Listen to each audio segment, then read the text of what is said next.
মাতৃ সম্মেলনে উপচে পড়া ভিড়ে পরিপূর্ণ পানমেশ্বরী দেবী অডিটোরিয়াম হল। শত শত মহিলাদের উপস্থিতিতে শ্রীরামকৃষ্ণ, বিবেকানন্দ ও সারদা দেবীর অনুপ্রেরণামূলক বক্তব্যের মাধ্যমে পালিত হল মাতৃ সম্মেলন হিজলডিহা বিবেকানন্দ সেবা সমিতির পানমেশ্বরী দেবী অডিটোরিয়াম হলে বলেই সূত্রের খবর।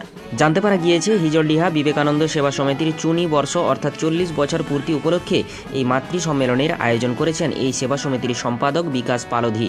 এই মাতৃ সম্মেলনে যোগদান করেছেন হিজলডিহা গ্রামসহ পার্শ্ববর্তী গ্রামের প্রায় 400 জন, যা সত্যি দৃষ্টান্তমূলক নজির। সারে সারে মহিলারা এসে সিহড় সারদা মঠের অধ্যক্ষা প্রবাচিকা অখিলা প্রাণা মাতাজি, নিবোধক পত্রিকার সম্পাদিকা প্রবাচিকা আপ্ত কামপ্রাণা মাতাজি ও বিশিষ্ট লেখিয়া পিয়াসী সেন বাগজির বক্তব্য শোনেন এবং অনুপ্রেরণা জাগ্রত করেন নিজ নিজ মনে। মাতৃ সম্মেলনের পর প্রসাদ হিসেবে দেওয়া হয় খিচুড়ি, যা খেয়ে তৃপ্ত হন ভক্তরা, তা বলার অপেক্ষাই রাখে না। তবে মাতৃ সম্মেলনে এক মহিলা প্রশ্ন করেন পুনর্জন্ম বিষয়ে, যার যথাযথ উত্তর দিয়েছেন মাতাজি প্রবাচিকা আপ্ত কামপ্রাণা মাতাজি ও বিশিষ্ট লেখিকা পিয়াসী সেন বাগজি। চলুন শুনব বিস্তারিত। বাঁকুড়া জয়পুর থেকে ইনামুল ভূঁইয়ার রিপোর্ট, নিউজ 10 বাংলা। শ্রী শ্রীমা এসেছিলেন, মানে অবতার এসেছেনই জগতের কল্যাণের জন্য। তার মধ্যে শ্রী শ্রী মায়ের আগমনের উদ্দেশ্য বিশেষভাবে আমরা মনে করি যে মেয়েদের এত দুরবস্থা, তাদের উন্নতির জন্য। তো সেই উন্নতি বাইরে থেকে তো অনেক কিছুই হতে পারে, কিন্তু ভেতর থেকে যদি উন্নতি না হয় তাহলে সেই উন্নতিকে আমরা ধরে রাখতে পারবো না। ভেতরের উন্নতি, যাকে আমরা অন্তরের সমৃদ্ধি বলি, দয়া, ভালোবাসা, ক্ষমা, তো এইগুলো শেখানোর জন্যই মায়ের জীবন। না, এর আগে একদম তখন শিশু ছিলাম, আমার কোনো স্মৃতি নেই, মানে অন্তত 30 বছর আগে। তখন আমি একেবারেই শিশু। আমি এসেছি হিজলডিহা, কিন্তু আমার সেটা কোনো স্মৃতি নেই। আমি শুধু জানি আমি এসেছি।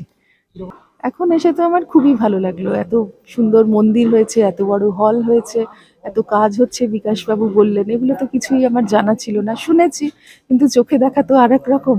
আমার খুব ভালো লাগছে। আমার নাম প্রব্রাজিকা আপ্তকামপ্রাণা।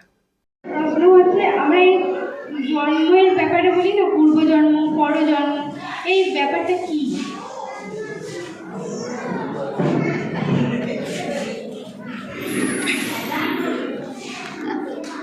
প্রশ্ন, পূর্বজন্ম পরজন্ম ব্যাপারটা কি?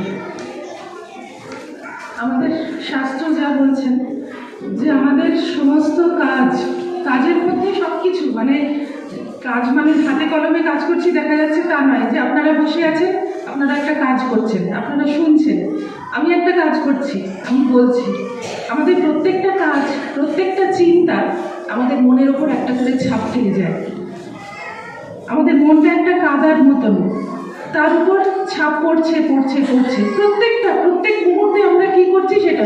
আমি চুপ করে বসে আছি, আমি হয়তো প্ল্যান করছি কাকে খুন করব, তার একরকম ছাপ। মানে খারাপ চিন্তা খারাপ কাজের এক রকম ছাপ, ভালো চিন্তা ভালো কাজের এক রকম ছাপ।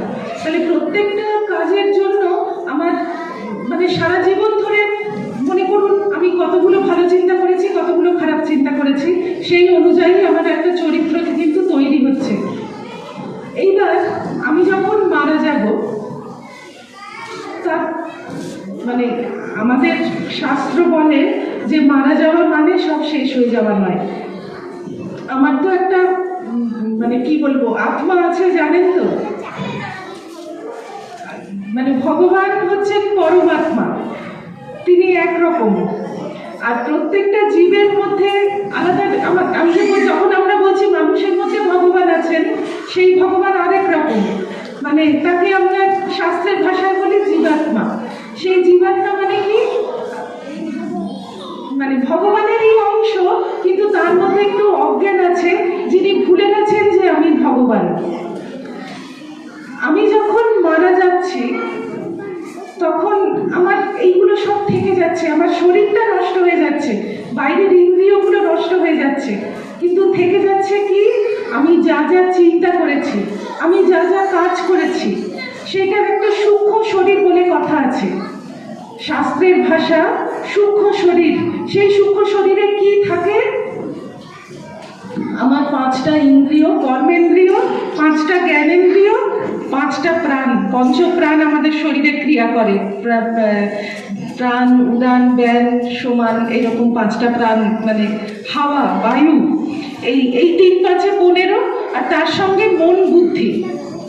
আমি যা যা ভেবেছি, যা যা করেছি, আমার বুদ্ধি যেরকম গঠিত হয়ে গেছে সেই সবটা, এগুলো এই মানে যেটা বলছি না, ইন্দ্রিয়গুলো, আপনারা ভাববেন চোখ, কান, এই হাত পা, এগুলো তো চোখে দেখা যায়, সেটা কোথায় চলে যায়, তা নয়, সেগুলো সূক্ষ্ম অংশটা।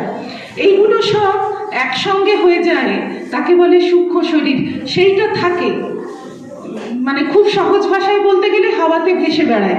তারপর আমি আবার যখন নতুন শরীর ধারণ করছি, সেই জিনিসটা সেই শরীরে গিয়ে জোটে। তা না হলে একটা ছোট্ট ছেলে, কত হোয়াটসঅ্যাপে আসে না যে তবলার থেকেও ছোট, সে তবলার পেছনে বসে আছে, দেখা যাচ্ছে না, এত ছোট, সে তবলা বাজাচ্ছে, দারুণ। আমি একটুও বাজাতে পারি না, কেন? সংস্কার। আগের জন্মে সে প্রচুর তবলা বাজিয়ে এসেছে। একজনের দারুণ তাল জ্ঞান, দারুণ গান গাইতে পারে, দারুণ আঁকতে পারে ছোট থেকেই। একজনের খুব পড়াশোনায় বুদ্ধি, মেধা, কি করে হলো? আগের জন্মে সে ওইগুলো খুব বেশি করে এসেছে, তার বুদ্ধি পেকে গেছে। আমরা মৃত্যুতে কিছুই হারাই না, জন্মে নতুন কিছুই শুরু করি না। আমাদের যা আমরা অর্জন করছি, আপনি অনেক পড়াশোনা করুন, আপনার সেই বুদ্ধি, সেই যে একটা মানে অনেক পড়াশুনো করলে, জানলে, ভাবলে আপনার বুদ্ধি মার্জিত হয়ে যায়, সেইটা আপনার থাকবে। আপনি আবার যখন নতুন শরীর গ্রহণ করবেন, সেইটা নিয়েই আপনি জন্মাবেন। আমি সাঁতার জানি না, কিন্তু আমাকে ঠেলে জলে ফেলে দিলে আমি সাঁতারের মতো ভঙ্গি করবার চেষ্টা করব। কেন? কোনো না কোনো দিন আমি হাঁস নাচছিলাম যারা সাঁতার কাটে। অনেক মানে লক্ষ কোটি জন্মের পর একটা মানুষ জন্ম পাওয়া যায়। এই সমস্ত মানে যত প্রাণী, গাছপালা থেকে তারপরে আস্তে আস্তে জীব জন্তু যারা ঘুরে বেড়ায়, স্থাবর, তারপর জঙ্গল, তারপর মানুষ হয়। এই আমাদের এই যে সংস্কার, আপনাদের একটা কিছু সংস্কার আছে, আপনাদের অনেক বন্ধু বান্ধব, আত্মীয় পরিজন, জানা মানুষ আছে যারা মানে আজকে সভা হবে জানা সত্ত্বেও আসেনি। কেন?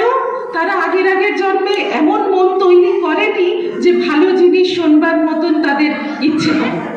আপনাদের হয়েছে, তাদের থেকে আপনারা উন্নত জন্মের অধিকারী হয়েছেন। এইটা হচ্ছে পূর্বজন্ম, পরজন্ম।